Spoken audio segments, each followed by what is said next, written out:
Bushcraft 412 with a prepping tip for you today. And what I wanted to talk about today is mobility. It's about having that ability to be prepared no matter where you are. A lot of internet preppers out there have amazing stockpiles in their home. Their homes are loaded. They've got supplies in their basement. They've got gun safes full of guns and ammos. But once they're out of their home, they're pretty much naked. And I think part of being a prepper is being prepared 24/7. And some of the things you can start looking at as a prepper is to look beyond your home, which is, your car, your place of work, maybe your relatives' homes that you visit frequently. Start looking at these things and finding ways to expand your preps into that area. For example, my car. In my car right now, I have a tent, a small one-man tent, probably a 30-degree sleeping bag, a wool blanket.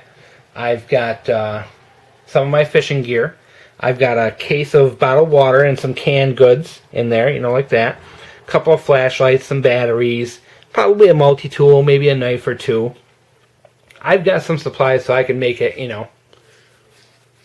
I'm pretty well supplied in my car. I've got shelter, I've got food, I've got water, and tools I need. Very good. Now my office is another story. It's a shared workspace. I can't keep hardcore supplies in the office, so I found a way to make it work for me. And so what I have in the office is I have 2 cases of water and some food. Now those are kind of lunch foods. I have a lot of canned fruit, some instant foods and things like that, but they're edible foods that I can, like oodles and noodles.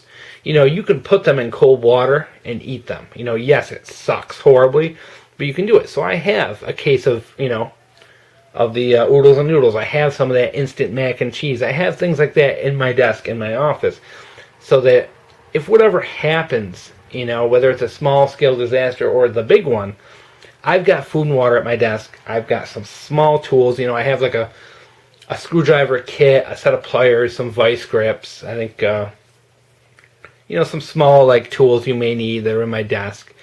And I think I got a couple flashlights in my desk, some batteries, a radio. I've used that tiny little area to my advantage in that if I am at work and I do get trapped at work, which is a possibility, guys. That's one thing you have to accept. If you're a prepper, you may have the awesomest house on earth. You may have a ton of food, ton of water. But if you're working and you get stuck at work because a disaster happens, all that stuff in your home is worthless. So I try to keep a few things in the office. I try to keep supplies in the car. That way, if I'm trapped away from the home, I'm not without everything. And also, another great idea as a prepper is develop a very good EDC system. And if you're not familiar, EDC is everyday carry. Those are the items that you carry on you on a daily basis. Not what you carry sometimes, not what you carry once in a blue moon, but that stuff you carry every single day. And for all of us, our needs are all different. Some people carry a pistol every single day. I can't. It's, New York State, I can't carry it. It's not legal. And plus, I can't carry it at work. So a pistol is not part of my EDC, but I did put it there because for most people, they do have the ability to carry every day. And if you have the ability, I highly recommend you do. Get yourself a good concealable pistol and start carrying every day. It's kind of, your civic duty. A lot of my EDC is based around my keychain and my wallet. And just real quick, I got a multi-tool compass, really good if I ever have to do kind of a wilderness bug out. Little pry bar. There's a military can opener on here. There's where is it? Oh, a little flashlight. Always very helpful to have a little flashlight. So that's a big part of mine. Plus my wallet, I've got a small ferro rod in my wallet. I've got a Fresnel lens. I've got a signal mirror in the wallet. Plus I have a little bit of fishing line in a tiny little, those little Ziploc bags that kids put weed in. I have a couple of those little Ziploc bags, and I have fishing line and fishing hooks in them. Those are in my wallet as well. I know it sucks when I have to go through metal detectors, but it's part of life. Being prepared is part of life. So it never hurts to have multi-tools and little keychain tools and gizmo, because if you do get caught out, and you're not at your home, you want to make sure you have supplies on you. It's not, prepping is multi-dimensional. You're not out, you can't just think, oh, I'm going to buy some food, I'm going to buy some water, I'm going to buy some guns, and I'm going to be safe. I'm going to be, Mad Max when the shit hits the fan. It's not reality. Maybe some of the YouTube preppers out there feel that way, but it's not reality. SHTF is going to be just a completely unpredictable, random, chaotic event. And the only thing you can do, you can never really be fully prepared. You can just keep being better prepared. So it's a matter of always building up your supplies, building up your stockpiles, finding new gear that works for you, adding more ammo, different types of ammo, all that stuff. So when you're doing this, guys, think about everything.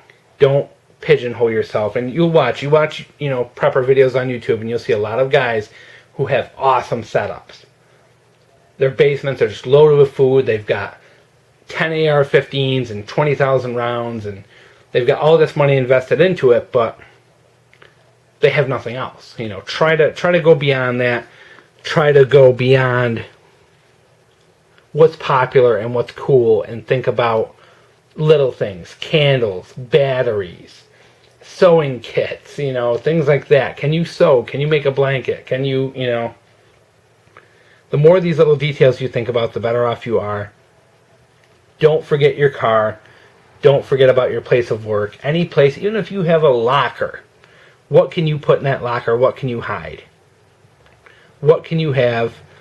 What can you carry on you on a daily basis and hide? For example, this is a paracord bracelet.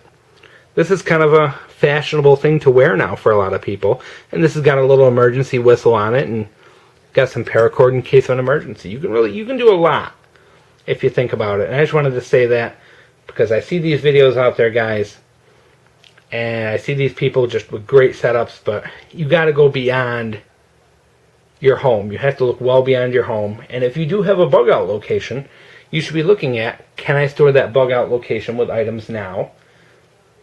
What can you do? What can you hide? What can you hide where? What can, bury, some people like to bury things. Some people bury food supplies and all that. I don't do it myself, but you just got to keep an open mind and always look and always try and find new things to do for your prepping ideas.